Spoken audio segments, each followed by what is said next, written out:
सच्चा स्नेह करने वाला केवल आपको बुरा बोल सकता है, कभी आपका बुरा नहीं कर सकता, क्योंकि उसकी नाराजगी में आपकी फिक्र और दिल में आपके प्रति सच्चा स्नेह होता है। दोस्तों, सुप्रभात, गुड मॉर्निंग, सत श्री अकाल और आदाब। यह है आपका अपना प्रिय आरजे आदि कश्यप, मुंबई चा मानुस, और आपके लिए लेकर आया है आपका मनपसंद प्रोग्राम जिसका नाम था आड़ी टेढ़ी बातें। और आज से हम इस प्रोग्राम का नाम रख रहे हैं पॉजिटिव कर्मा। दोस्तों, ये एपिसोड नंबर है 112, 29 अगस्त 2020, दिन है शनिवार। तो दोस्तों सुनिएगा हमारा प्रोग्राम पॉजिटिव कर्मा, और अब मैं इसको आगे बढ़ाता हूँ। थमती नहीं जिंदगी कभी किसी के बिना, लेकिन ये गुजरती भी नहीं अपनों के बिना। दोस्तों, मैं अब करता हूँ कुछ अपडेट्स, और उसके बाद हम शुरुआत करेंगे अपनी किस्सों की, कहानी की, कुछ कविताओं की, और मैं आपको बताता हूँ अपडेट क्या है। दोस्तों, कल तक जो रिकॉर्ड हमारे पास आया है उसमें 34 लाख केसेस हो चुके हैं कोरोना वायरस पॉजिटिव के, और अब तक का सबसे ज़्यादा पिछले 24 घंटे में जो रिकॉर्ड हुआ है वो 75,760 नए केसेस आए हैं। तो ये एक बहुत बड़ा हमें लगता है कि खतरा है, और हमें शायद ध्यान देना चाहिए, गंभीरता से हमें सोचना चाहिए। 61,529 लोगों की डेथ हो चुकी है, और 1,023 लोग पिछले 24 घंटे में मृत्यु हुई है। तो ये भी 1,000 का आंकड़ा पार किया है, जो एक चिंता का विषय है। अब चलते हैं कुछ और अपडेट्स के साथ में। दोस्तों, स्टेट बैंक ऑफ इंडिया के चीफ रजनीश कुमार को एक्सटेंशन की जो उम्मीद लग रही थी वो नहीं मिलेगी। बैंक बोर्ड ब्यूरो ने कहा है कि दिनेश खेरा जी को चेयरमैन बना दिया जाए उनकी जगह। उसके अलावा डोमेस्टिक फ्लायर्स के लिए नए रूल्स आए हैं, फ्लाइट रूल्स आई हैं, जो आप पढ़ सकते हैं, देख सकते हैं न्यूज़ में। और जापानीज़ के जो सबसे ज़्यादा लंबे सर्विंग प्राइम मिनिस्टर थे शिंजो एब, उन्होंने त्याग पत्र दे दिया है। तो दोस्तों, ये थी खबरें, और अब मैं चलता हूँ इस कार्यक्रम को आगे लेकर। बचपन में जब रोते थे तो बस ये सोचते थे कि माँ देख ले, ताकि जिस चीज़ के लिए रो रहे हैं वो मिल जाए। और आज रोते हैं तो सोचते हैं कि बस माँ ना देखे, वजह पूछेगी तो क्या बताएंगे। दोस्तों, ये है आपका अपना प्रिय आरजे आदि कश्यप, मुंबई चा मानुस, और आपके लिए लेकर आया है आपका पसंदीदा program positive karma, episode number 112, 29 अगस्त 2020, दिन शनिवार। दोस्तों, अब मैं इस कार्यक्रम को आगे बढ़ाऊं।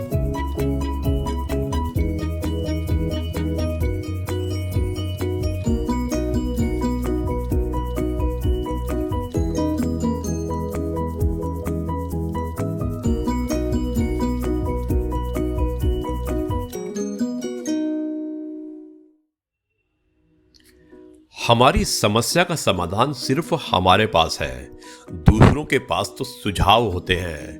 दोस्तों, सुप्रभात, और एक बार फिर मैं आपको बताता हूं कुछ किस्से। और अब मैं आपको बताना चाहता हूं उपभोगवाद यानी कि कंजम्पशनिज्म की हकीकत क्या होती है, और इसमें मैं आपको कुछ एग्जाम्पल्स दूंगा, और मुझे उम्मीद है कि ये आपको पसंद आएगा।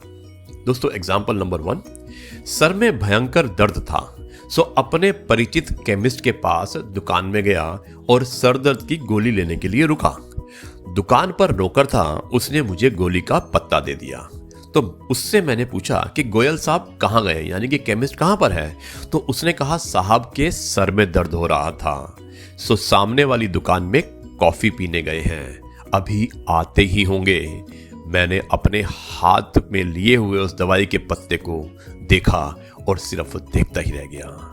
दोस्तों, माँ का ब्लड प्रेशर और शुगर बढ़ा हुआ था, सो सवेरे सवेरे उन्हें लेकर मैं पुराने डॉक्टर के पास गया। क्लिनिक के बाहर उनके गार्डन का नज़ारा दिख रहा था, जहां डॉक्टर साहब योग और व्यायाम कर रहे थे। मुझे करीब 45 मिनट इंतजार करना पड़ा। कुछ देर में डॉक्टर साहब अपना नींबू पानी लेकर क्लिनिक आए और माँ का चेकअप करने लगे।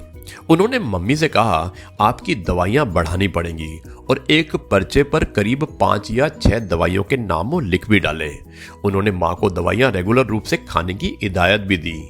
बाद में मैंने उत्सुकता वर्ष उनसे पूछा, क्योंकि मेरी उत्सुकता बढ़ चुकी थी, कि क्या आपने बहुत समय से रोग कर रहे हैं। तो उन्होंने कहा कि पिछले 15 सालों से मैं योग कर रहा हूँ, और ब्लड प्रेशर और अन्य बहुत सी बीमारियों से बचा हुआ हूँ। मैं अपने हाथ के लिए माँ के उस पर्चे को देख रहा था जिसमें उन्होंने ब्लड प्रेशर और शुगर कम करने के लिए कई दवाइयाँ लिखी थी। दोस्तों, अगला वाक्य है, अपनी बीवी के साथ एक ब्यूटी पार्लर गया। मेरी बीवी का हेयर ट्रीटमेंट कराना था क्योंकि उनके बाल काफी खराब हो रहे थे। रिसेप्शन में बैठी लड़की ने उन्हें कई पैकेज बताए और उनके फायदे भी। पैकेज 1200 रुपये से लेकर 3000 रुपये तक था। कुछ डिस्काउंट के बाद मेरी बीवी को उन्होंने 3000 रुपये वाला पैकेज 2400 रुपये में कर दिया। हेयर ट्रीटमेंट के समय उनका ट्रीटमेंट करने वाली लड़की के बालों में अजीब सी खुशबू आ रही थी। मैंने उससे पूछा कि आपने क्या लगा रखा है, कुछ अजीब सी खुशबू आ रही है। तो उसने कहा उसने तेल में मेथी और कपूर मिलाकर लगा रखा है, इससे बाल सॉफ्ट हो जाते हैं और जल्दी बढ़ते हैं। मैंने अपनी बीवी की शक्ल देखता रह गया जो 2400 रुपये में अपने बाल अच्छे कराने आई थी। दोस्तों, अगला वाकया सुनिएगा। मेरी रईस कजन जिनका बड़ा डेयरी फार्म है, उनके फार्म पर गया। फार्म में करीब 150 विदेशी गाय थी जिनका दूध मशीनों द्वारा निकाल कर प्रोसेस किया जा रहा था। एक अलग हिस्से में 2 देसी गायें हरा चारा खा रही थी। पूछने पर बताया उनके घर उन गायों का दूध नहीं आता जिनका दूध उनके डेयरी फार्म से सप्लाई होता है, बल्कि परिवार के इस्तेमाल के लिए इन 2 देसी गायों का दूध, दही और घी का इस्तेमाल होता है। मैं उन लोगों के बारे में सोच रहा था जो ब्रांडेड दूध को बेस्ट मानकर खरीदते हैं। दोस्तों, अगला वाक्यात, एक प्रसिद्ध रेस्टोरेंट में जो कि अपनी विशिष्ट थाली और शुद्ध खाने के लिए प्रसिद्ध है, हम खाना खाने गए। निकलते वक्त वहां के मैनेजर से बड़ी विनम्रता से मैंने पूछा, सर खाना, उसने पूछा बल्कि हमसे कि सर खाना कैसा लगा। हम बिल्कुल शुद्ध घी, तेल और मसाले का यूज करते हैं। हम कोशिश करते हैं कि बिल्कुल घर जैसा खाना बने। मैंने खाने की तारीफ तो की और उन्होंने अपना विजिटिंग कार्ड देने को अपने केबिन में चले गए। काउंटर पर एक 3 डिब्बों का स्टील का टिफिन रखा था। एक वेटर ने दूसरे से कहा, सुनील सर का खाना अंदर केबिन में रख दो, बाद में खाएंगे। मैंने वेटर से पूछा, क्या सुनील जी यहां खाना नहीं खाते? तो उसने जवाब दिया, सुनील सर कभी बाहर का खाना नहीं खाते, हमेशा घर से आया हुआ खाना ही खाते हैं। मैं अपने हाथ में 1670 रुपए के बिल को देखता ही रह गया। दोस्तों, सुनिएगा अगला वाक्य, ये आखिरी वाक्य है। ये कुछ वाक्य है जिनसे कि मुझे समझ आ गया कि हम जिस सही जीवन शैली को समझते हैं वो हमें भ्रमित करने का जरिया मात्र होती है। हम कंपनियों के लिए एटीएम मात्र हैं जिसमें से कुशल मार्केटिंग वाले लोग मोटा पैसा निकाल लेते हैं। अक्सर जिन चीजों को हमें बेचा जाता है उन्हें बेचने वाले खुद इस्तेमाल नहीं करते। दोस्तों, आप सजग रहिए और सतर्क रहिए। आप देखिएगा कि जो चीज़ आप मार्केटिंग के माध्यम से खरीदते हैं वो कितनी अच्छी है और जो चीज़ आप घर में इस्तेमाल करते हैं वो कितनी अच्छी है। ये है आपका अपना प्रिय आरजे आदि कश्यप मुंबईचा माणूस, और आपके लिए लेकर आया है आपका मन पसंद प्रोग्राम पॉजिटिव कर्मा। दोस्तों, एपिसोड नंबर 112, 29/8/2020, दिन है शनिवार। अब चलते हैं हम इस कार्यक्रम को आगे लेकर।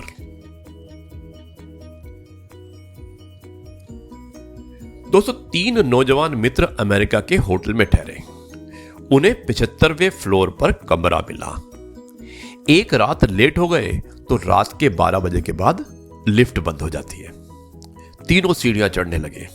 अब बोरियत दूर करने के लिए एक ने लतीफा सुनाया और वो 25वीं मंजिल तक पहुंच गए। दूसरे ने गाना सुनाया और वो 50वीं मंजिल तक आ गए। अब तीसरे ने सेहत पर किस्सा सुनाया और वो 75वें फ्लोर पर पहुंच गए। कमरे के दरवाजे पर पहुंचे तो याद आया कि कमरे की चाबी तो रिसेप्शन पर ही भूल गए हैं, और तीनों बेदम होकर, बेहोश होकर गिर पड़े। इसी तरह इंसान भी अपनी जिंदगी के 25 साल खेल कूद, हंसी मजाक में जाया करता है, अगले 25 साल नौकरी, शादी, बच्चे और उनकी शादी में गुजारा कर देता है और आगे के 25 साल जिंदा रहने को बीमारी, डॉक्टर और अस्पताल में गुजर जाते हैं। दोस्तों, मरने के बाद उसे एहसास होता है, पता चलता है कि परमात्मा के दर की चाबी तो लाए ही नहीं, यानी कि मृत्यु लोक दुनिया में ही रह गई। तो आओ हम अपने प्रभु ईश्वर अल्लाह गॉड का स्मरण करते हैं और अच्छे कर्म करें ताकि उस नीली छतरी वाले के दर पर जाकर पछताना ना पड़े। दोस्तों, पहले लोग मरते थे और आत्मा भटकती थी और अब आत्मा मर चुकी है और लोग भटक रहे हैं। दोस्तों, बुलंदियां खुद ही तलाश लेंगे, बुलंदियां खुद ही तलाश लेंगी तुम्हें, बस मौका ना छोड़ना मुश्किलों में मुस्कुराने का। यह है आपका अपना प्रिय आरजे आदि कश्यप मुंबईचा माणूस आपके लिए लेकर आया है आपका मनपसंद प्रोग्राम पॉजिटिव कर्मा। आज एपिसोड नंबर है 112, 29 अगस्त 2020, दिन है शनिवार। दोस्तों, जैसा मैं हमेशा करता हूं, अब मैं इस कार्यक्रम का आखिरी जो हिस्सा होता है, आखिरी पड़ाव होता है, कहानी के रूप में होता है और मैं आज आपको एक बहुत अच्छी कहानी सुनाने वाला हूं और मुझे उम्मीद है कि आपको ये कहानी पसंद आएगी इस छोटे से ब्रेक के।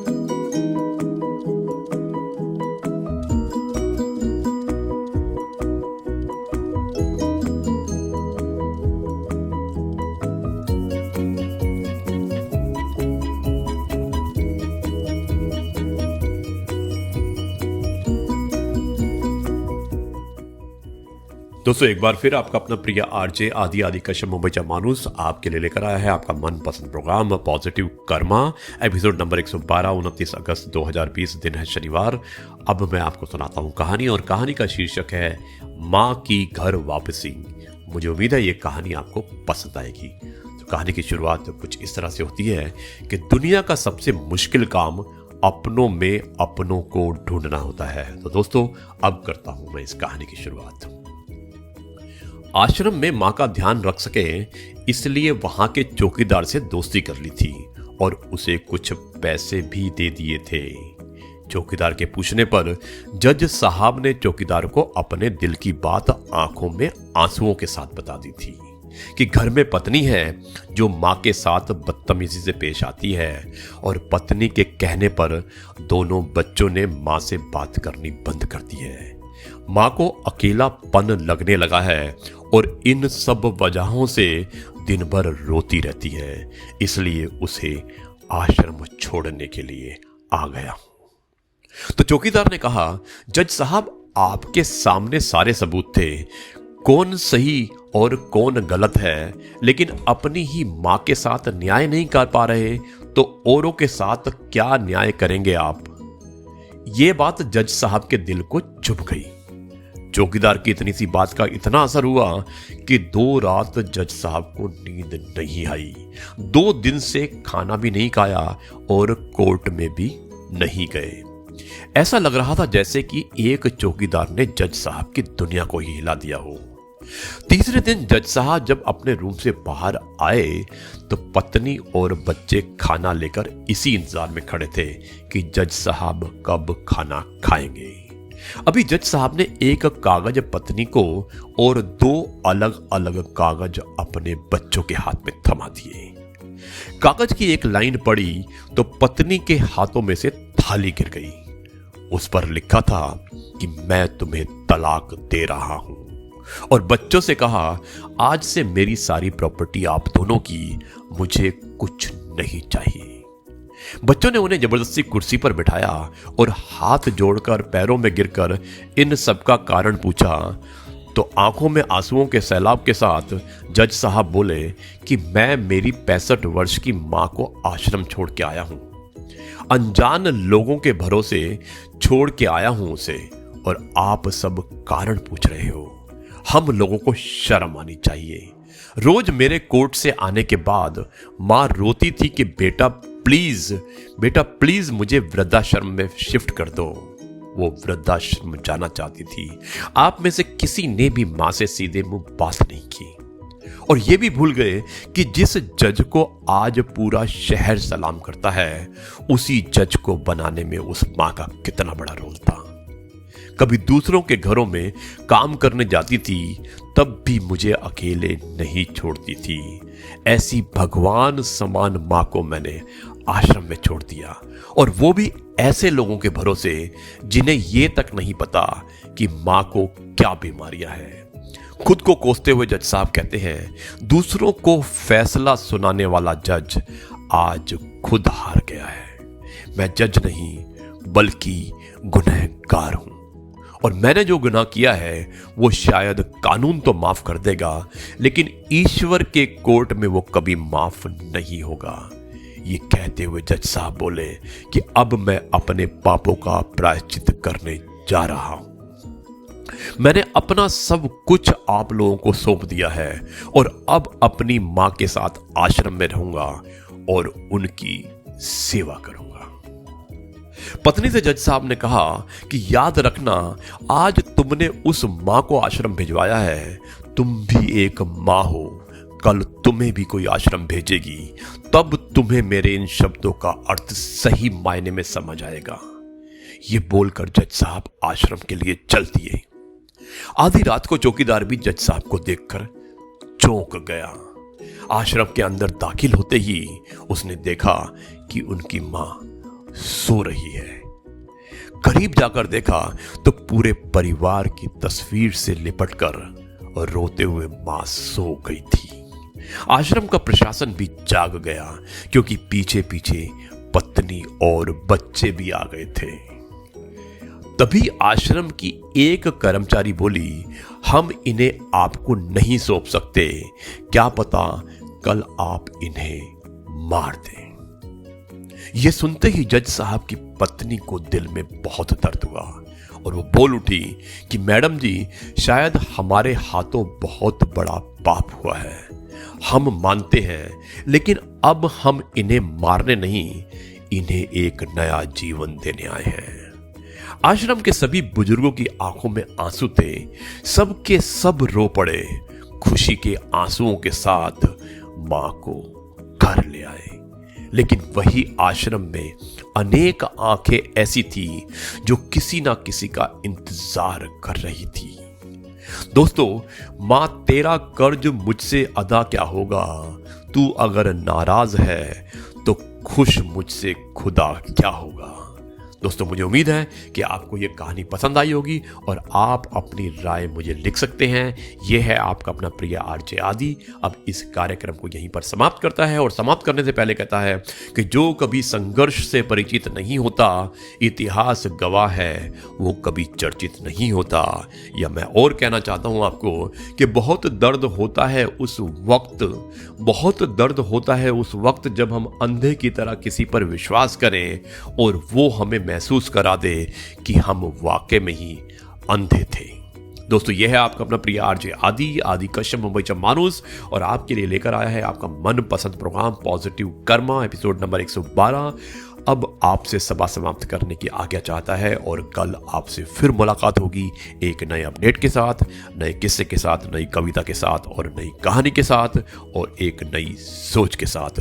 तब तक के लिए अलविदा, नमस्कार, जय हिंद, गुड बाय, वंदे मातरम, भारत माता की जय।